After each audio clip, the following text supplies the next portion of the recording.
찬송집 291장 드립시다. 나 행한 것 주뿐이니.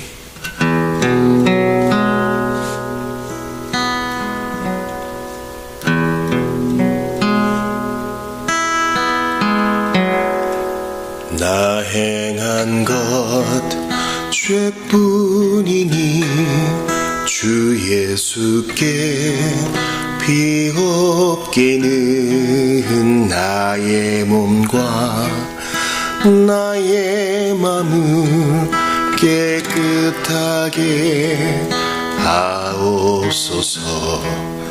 물 가지고 날 씻든지 불 가지고 태우든지 내 안과 바 다 닦으사 내 모든 죄 멸하소서. 내 어두운 눈 밝히시니 참 기쁘고 고마우나 그보다 더 원하오는 정결한 마음 주옵소서. 물 가지고 날 씻든지 불 가지고 태우든지 내 안과 밖 다 닦으사 내 모든 죄 멸하소서. 정결한 마음 그 속에서 신령한 빛이 오니 이러한 마음 나 얻으면 눈까지도 밝으리라. 물 가지고 날 씻든지 불 가지고 태우든지 내 안과 밖 다 닦으사 내 모든 죄 멸하소서. 못된 행실 다 고치고 죄질 생각 다 버려도 주 앞에서 정결타고 자랑치는 못하리라. 물 가지고 날 씻든지 불 가지고 태우든지 내 안과 밖 다 닦으사 내 모든 죄 멸하소서.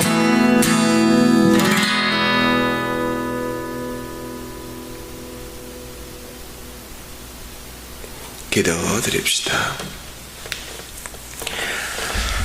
하나님 아버지 감사합니다. 저희에게 목요일 아침을 열어 선물로 주시고 하루를 살아갈 이유를 제공해 주시니 고맙고 감사합니다. 살든지 죽든지 주와 함께 살게 하려 하셨나이다. 오늘도 주님과 동거하며 모든 감정을 교류하고 하나님을 받들어 섬기는 저희가 되게 하옵소서. 주여, 우리의 힘으로 사는 인생이 아님을 고백을 합니다.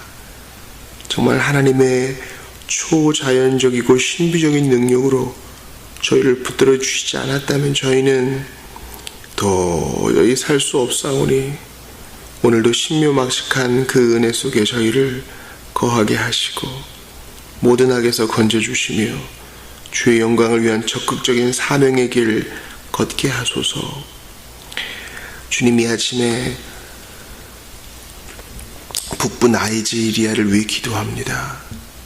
북부 나이지리아 지역의 기독교 학생들은 샤리아 이슬람법에 의해 통치되는 그곳에서 지방정부와 공공기관으로부터 교육, 복지, 의료와 같은 기본적 사회 서비스에서 제외된다고 합니다.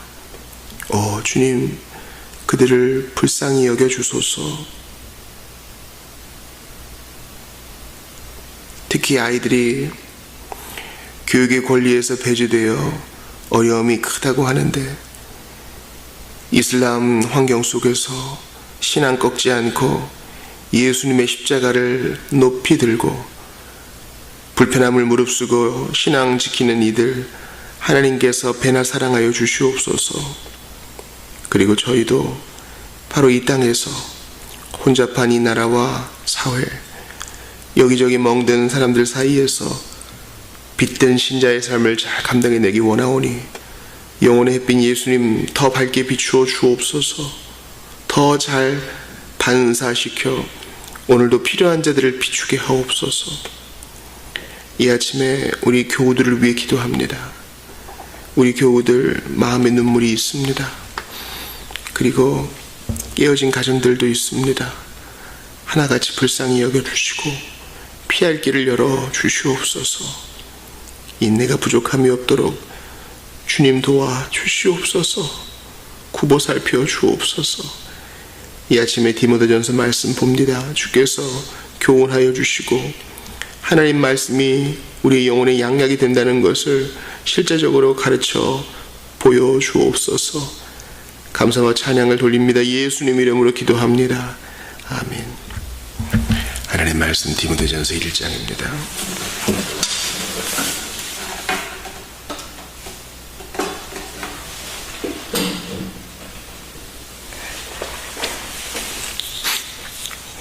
디모데전서 1장 1절부터 20절까지를 봅니다.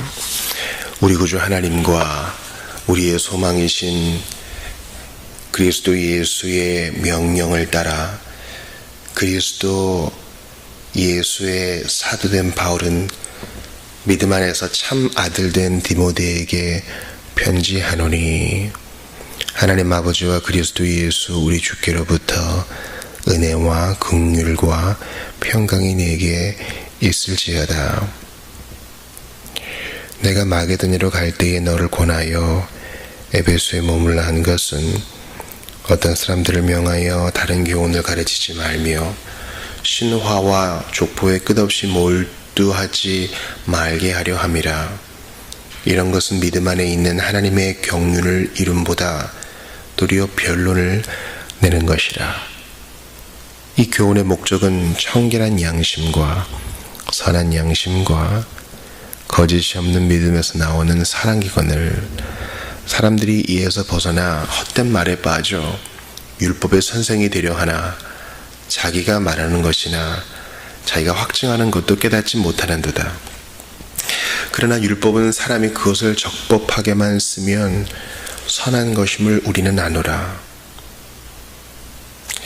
알 것은 이것이니 율법은 옳은 사람을 위하여 세운 것이 아니요 오직 불법한 자와 복종하지 아니하는 자와 경건하지 아니한 자와 죄인과 거룩하지 아니한 자와 망령된 자와 아버지를 죽이는 자와 어머니를 죽이는 자와 살인하는 자며 음행하는 자와 남색하는 자와 인신매매를 하는 자와 거짓말하는 자와 거짓 맹세하는 자와 기타 바른 교훈을 거스르는 자를 위함이니, 이 교훈은 내게 맡기신 바 복되신 하나님의 영광의 복음을 따름이니라.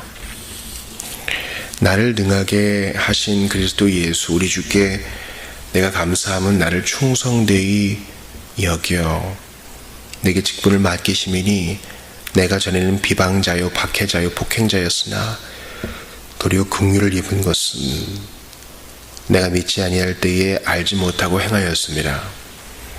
우리 주의 은혜가 그리스도 예수 안에 있는 믿음과 사랑과 함께 넘치도록 풍성하였도다. 믿보다 모든 사람이 받을 만한 이 말이요, 그리스도 예수께서 죄인을 구원하시려고 세상에 임하셨다 하였도다. 죄인 중에 내가 괴수니라. 그러나 내가 긍휼을 입은 까닭은 예수 그리스도께서 내게 먼저 일체 오래 참으심을 보이사 후에 주를 믿어 영생 얻는 자들에게 본이 되게 하려 하심이라. 영원하신 왕 곧 썩지 아니하고 보이지 아니하고 홀로 하나이신 하나님께 존귀와 영광이 영원 무궁하도록 있을지어다. 아멘. 아들 디모데야, 내가 내게 이 교훈으로 명하노니 전에 너를 지도한 예언을 따라 그것으로 선한 싸움을 싸우며 믿음과 착한 양심을 가지라. 어떤 이들은 이 양심을 버렸고 그 믿음에 관하여는 파선하였느니라. 그 가운데 후메네오와 알렉산더가 있으니 내가 사탄에게 내준 것은 그들로 훈계를 받아 신성을 모독하지 못하게 하려 함이라. 아멘. 우리는 어제까지 데살로니가 후서를 봤습니다. 데살로니가 후서 3장에서는 특별히 사도들을 위한 기도와 이제 더 많은 분량을 이제 게으른 자들을 권면하는 것으로 이루어졌죠. 이러한 게으름은요, 제대로 알지 못해서 하나님 말씀을 해석하는 데 있어 오류가 생겼기 때문에 생긴 문제입니다. 그러므로 우리는 바른 교리, 우리가 오늘 본문에 나온 이제 그 바른 교훈을 말하는 것이죠. 우리 10절에 나온 사운드 doctrine, 바른 교리, 건강한 교리를 배워서 그게 잘 적용될 때 게으름과 같은 현상적인 문제들도 해결될 수 있음을 알아야 됩니다. 물론 이 가르침이 만능은 아니에요. 왜냐하면 사람은 옳은 것을 알면서도 안 하거든요. 그러므로 성령 안에서 또 성령께서 말씀과 함께 일하심으로 우리는 바른 알미를 기초로 해서 부지런히 일을 해 나가야 됩니다. 오늘 우리가 이른바 목회서신이라고 하는 디모데전서의 문을 열었는데요. 사실은 목회의 매뉴얼이 아니라 성도들이 다 알아야 할, 즉 이른바 교회론에 관한 책이라고 할 수 있겠습니다. 이것은 디모데 개인에게 보낸 개인 서신일 뿐만 아니라 성도들 모두가 열람할 것을 목적으로 하고 있어요. 그러므로 이것은 사도의 목적이 들어가 있는 서신이죠. 주님은 아직 갇혀 있는 것으로 예상되는 바울을 통해서 디모데에게 이 편지를 쓰므로 오늘날까지 우리가 여기서 하나님 말씀의 교훈을 받게 하셨습니다. 이 편지의 수신자는 1차적으로는 디모데죠. 디모데는 하나님을 공경한다라는 뜻이라고 합니다. 이 디모데는 아마 루스드라, 즉 바울의 그 1차 그 전도 여행 때 그곳에서 아마 회심했던 것으로 보여요. 그래서 바울의 사역으로 아마 회심했던 것 같습니다. 그래서 믿음 안에서 참 아들이다라고 디모데를 부르는데 그런 이유라고 우리는 봅니다. 그리고 바울의 동역자 가운데 가장 많이 이름이 언급된 사람 중 하나이고, 이 디모데 전후서 후에 디도서 나오잖아요. 디도보다는 더 유순했던 것 같아요. 그를 권면하면서 함께하는 모든 그 에베소의 그리스도인들이 어떻게 교회를 세워나가야 되는지를 가르쳐 줍니다. 우리가 데살로니가 교회는 약간 지혜와 지식의 문제가 있었다고 한다면, 디모데가 지금 섬기는 에베소 교회에는 어떤 문제가 있었느냐 하면, 이제 바울이 마게도냐로 떠나고 에베소를 남겨두니까 이제 문제들이 보이는 거죠. 3절 보세요. 다른 교훈을 가르치는, 신화와 족보에 매달리는 이런 거짓 교사들이 있었기 때문에 에베소에게 이 편지를 써야 할, 디모데에게 이 편지를 써야 할 이유가 더 분명했던 겁니다. 지금 문제가 있죠. 디모데는 젊어요. 그리고 늘 바울과 함께 바울을 일하면서 바울을 돕던 사람이었는데 이제 혼자 남겨지니까 좀 격려도 필요해요. 또한 어떻게 거짓 교사들을 대항해야 되는지 매뉴얼도 필요하고요.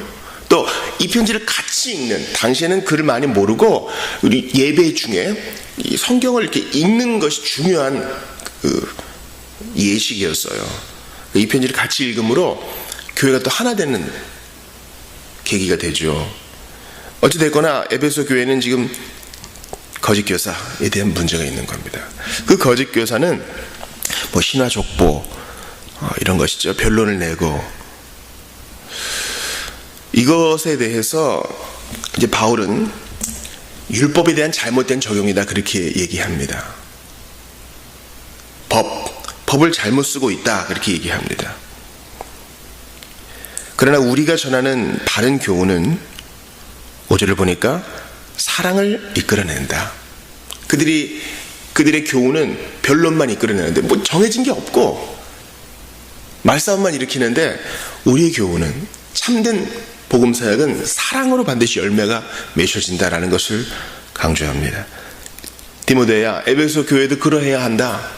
소위 바깥에서 어떤 지혜를 배워온 사람들이 이 안에서 분쟁을 일으킬 수 있지만 너는 그들을 잘 다스리고 항상 사랑의 열매를 주목하여서 그들을 바로 세워라. 사랑의 열매가 드러나지 않는 가르침은 헛된 것이라는 것을 마음에 새겨라, 그런 겁니다. 근데 이 거짓 선생의 특징이 무엇이냐면은 율법을 잘못 쓰는 것이라고 했죠. 그런데 바울은 이 율법은 선한 것이다, 적법하게 쓰면 선한 것이다, 즉 율법과 복음이 대치되는 구조가 아니라 이 율법에 대한 얘기를 하면서 11절 보세요. 이 교훈은 하나님의 영광의 복음을 따릅니다. 그러니까 모세 율법은 없어지고 그리스도의 법이 왔다 할 때는 의식법과 또 예식법, 시민법 같은 게 없어졌다는 것이죠. 그 도덕법의 근간은 남아있다는 것입니다. 여러분, 이 율법에 대한 이해가 대단히 상이해요. 여러분, 율법은 시민법과 의식법과 도덕법으로 이루어져 있고요. 이 시민법과 의식법은 그리스도께서 숨을 거두실 때 휘장이 갈라짐으로 모두 폐하하셨습니다. 우리가 지금 레위기 읽고 있는 것들이 지금 상당 부분 시민법 이거잖아요. 또 예식법에도 다 관련되어 있죠. 그리고 이 도덕법은 세 가지 기능이 있는데, 첫 번째는 이 모든 민족과 나라 가운데 어떤 범죄의 바운더리를 다 한계를 딱 지어주는 사법적인 경찰권적인 의미가 있고요. 두 번째는 우리 신자들에게 다 체험적으로 알 수 있는 것들이에요. 즉 거울의 기능이죠. 율법을 통해서 나는 못한다, 나는 죄를 범했다는 것을 알려주는 거잖아요. 그래서 그 두 번째 기능에 대한 것이 9절 이하에 나오잖아요. 이런 잘못들을 한 사람을 정죄해서 너는 안 돼, 거울로서 보여주는 겁니다. 그러나 율법은 씻어주지 못해요. 우리의 생수 대신 그리스도, 그분의 복음으로 달려가야만 더러움을 씻을 수 있습니다. 세 번째 율법의 기능이 중요해요. 우리 개혁자들과 청교도와 우리 선한 믿음의 선배들이 강조했던 것, 율법의 제3기능은 이제 구원받으신 자로서 어떻게 감사하며 살아야 될지를 알려주는 거죠. 그래서 나를 사랑하는 자는 내 계명을 지킨다. 그러니까 이제 율법에 대한 단어의 뜻을 알아야 되고, 율법이 어떻게 사용되었는지 역사적, 성경적으로 공부를 해야 되고, 지난날의 오류를 또 파악해야 되고, 이런 것들이 우리 교회 안에서 가르쳐줘야 됩니다. 그러려면 요리문답을 배워야 돼요, 여러분. 이것만 배우겠다 하면 모든 교리는 유기적으로 다 연결되어 있기 때문에 신론으로부터 시작해서 종말론까지 다 연결되어 있습니다. 체계적인 교리 공부가 필요해요. 요리문답은 성경에 안 나와 있는 거다. 그래서 성경만 읽어보세요. 내 체계만 생겨요. 나만의 체계가 생겨서 또 다른 사람들과 부딪힌다고요. 우리는 로마 가톨릭처럼 전통을 권위로 생각하지 않아요. 그러나 참된 권위는 전통을 공부함으로써 제대로 세워질 수 있다. 전통을 이용하고 전통을 해석하고 바르게 활용해야지 한꺼번에 다 버려버리면 안 됩니다. 그런데 이제 오늘 제가 강조하고 싶은 것은 12절 이하예요. 먼저 바울이 느닷없이 찬양해요. 영원하신 왕, 곧 썩지 아니하고 보이지 아니하고 홀로 하나이신 하나님께 존귀와 영광이 영원무궁토록 있을지어다. 왜요? 자기 간증하다가 지금 가슴이 푹 뻗치는 거야. 그리고 홀로 하나이신 하나님, 썩지 아니하고 보이지 아니하는 그분께 존귀와 영광을 돌리는 이 대목에서 조나단 에드워즈가 회심을 해요. 이 말씀이 빛으로 다가온 거죠. 이상해요. 그 논리적인 사람이 이렇게 바울이 갑자기 자기 얘기하다가 불쑥 찬양하는 이 대목의 구절을 통해서 회심했다니, 하나님 말씀 능력이 있는 거예요. 그러므로 포기하지 말고 계속 뿌리세요. 계속 말씀을 붙드시고 말씀을 나누세요. 우리에게 능력 없는 거 하나님 아셔요. 그러나 말씀은 능력이 있어서 오늘도 일을 일으키고 맙니다. 사람을 변화시키고 마는 것이에요. 교회에 나오라는 말이 아닙니다. 우리 주부에 있는 칼럼 한번 읽어보세요. 전도 대상자에게 책도 한번 선물해 보시고 좋은 음반도 권해보시고, 크리스천 음악이겠죠. 뿐만 아니라 좋은 말씀도 한번 좀 보내줘 보시고 이 설교를 한번 들어보라고 권해도 보세요. 목사님 어차피 안 돼요. 그렇게 포기하지 마시고요. 하나님 말씀은 능력이 있어요. 바울은 자신을 오늘 본문에서 죄인 중에 괴수라고 얘기합니다. 그러니까 이제 그가 현상적으로 그렇다는 것이 아니라 하나님 앞에서 자기가 자신이 이렇게 느낀다는 거죠. 제가 어제 하나님을 아는 지식에 대해 잠깐 알려드렸어요. 우리가 무슨 시험 공부를 하기 위해서 어떤 책을 공부한다고 생각해 봅시다. 이 책 안에 있는 지식을 공부할수록 모르는 게 적어지죠. 당연한 얘기죠. 그러나 하나님을 아는 지식은 그렇지 않아요. 하나님은 영원 무궁하시기 때문에 내가 그분에 대해서 좀 알았다 하면 오히려 모르는 게 더 많아져요. 이 신자의 삶도 마찬가지예요. 내가 옛날에 비해 어느 부분은 절제를 하고 잘 이겨내. 그래서 이만큼 거룩함을 이룬 것 같다 라고 느낄 때 오히려 옛날보다 더 죄가 크게 보여. 작은 죄도 크게 느껴지는 거예요. 이걸 경험적으로 아시는 분은 정말 참된 그리스도인일 가능성이 높아요. 죄에 대한 민감성. 바울은 처음에 자기는 성도 중에 작은 자라 했어요. 사도 중에 작은 자라고도 했고요. 그러다가 이제 죄인 중에 괴수다. 지금 목회 말년이고 바울의 사역은 이제 지고 있어요. 그러나 은혜가 더할수록 더욱더 하나님 앞에 가치없는 존재인 자신을 보게 되는 거예요. 지난 날을 회상하며 비록 알지 못하고 한 것이었지만 예수 없이 나는 벌레에 불과했다는 것을 인정하는 겁니다. 여러분, 이런 자각이 있어요? 아니요, 전 잘하고 있어요. 이것도 하고 저것도 하고 이런 봉사도 하고. 그러나 그것이 우리 자랑이 못 돼요. 예수 없으면 아무것도 아닙니다. 죄인 괴수 나를 위해 이런 찬송을 부를 때나, 하나님의 은혜로 이 쓸데없는 자, 이런 노래를 부를 때나, 이 벌레 같은 나 위에 주보혈을 흘렸네, 이런 고백을 드릴 때 이거 너무한 거 아니야? 이런 생각이 들면 여러분의 구원을 점검해 보셔야 돼요. 너무 지금 내가 강한 거예요. 하나님 앞에 나를 아무리 낮추어도 부족한 것밖에 없는 거예요. 자기 자신을 알아야 돼요. 죄인 중에 내가 괴수다. 누구보다 많이 노력한 바울이 이런 고백을 한 데에는 이 복음의 영광스러움과 찬란한 빛 때문에 그런 거예요. 햇살이 쏟아져 내립니다. 우중충한 집에 햇살이 쏟아져 내립니다. 나름대로 청소를 했다 하는데 둥둥 떠다니는 먼지들, 구석구석에 쌓인 때들이 보여요. 그런 겁니다. 우리의 몸을 자세히 스캔해 보면 볼수록 노후한 몸에서 여러 가지 문제들이 발견되는 것이죠. 더 자세히 검사할수록 더 많이 나올 거예요.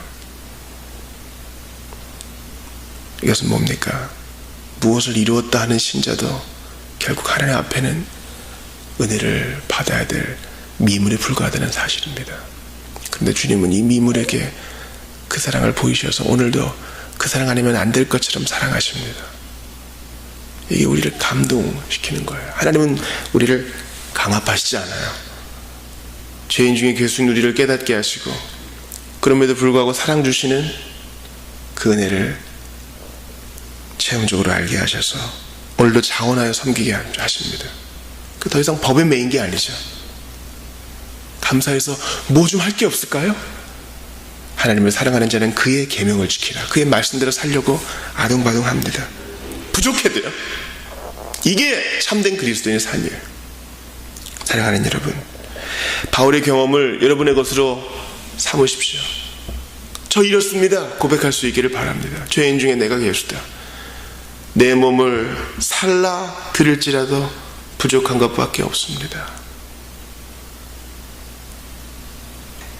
예수님은 우리로 하여금 이러한 고백 가운데 행복하게 살게 하시기 위해서 친히 자신이 괴수의 취급을 당하셨습니다.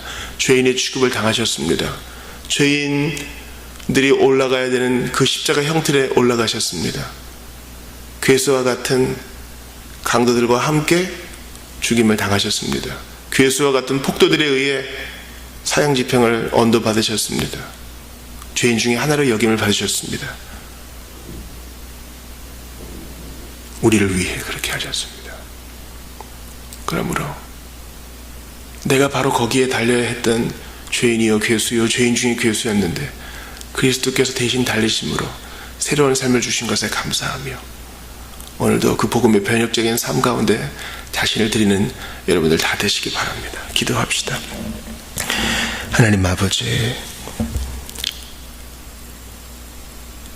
죄인 중에 괴수여 벌레와 같은 저희를 선택하신, 나를 선택하신 하나님의 기이하심을 잊을 수가 없나이다. 그래서 하나님을 공경한다는 뜻의 이름을 가진 디모데가 기꺼이 헌신해야 되는 것처럼 그리스도인 하나님의 자녀라는 새로운 이름을 받은 저희가 이름에 걸맞는 삶을 살게 도와주시옵소서. 저희가 정말 얼마나 말도 안 되게 불순종했는지 주님은 아십니다. 정말 얼마나 말도 안 되게 죄를 먹고 마셨는지 주님은 아십니다. 그런데도 포기하지 않으시고 일절 오래 참으심을 보이사 죄인 중에 괴수인 자를 끝까지 사랑하시고 변화시켜 주시고 기다려 주시니 감사합니다. 오늘도 이 복음의 변혁적인 능력 가운데 거하게 하셔서 사건이 이루어지게 하시고 변화가 이루어지게 하시고 더욱더 주님을 깊이 알아가게 도와주옵소서. 나의 죄악이 얼마나 큰지 깨닫게 하시되 그리스도의 십자가 부활의 더 큰 능력을 경험하게 하옵소서. 예수님 이름으로 기도하옵나이다. 아멘. 개인 기도하시고 들어가시기 바랍니다.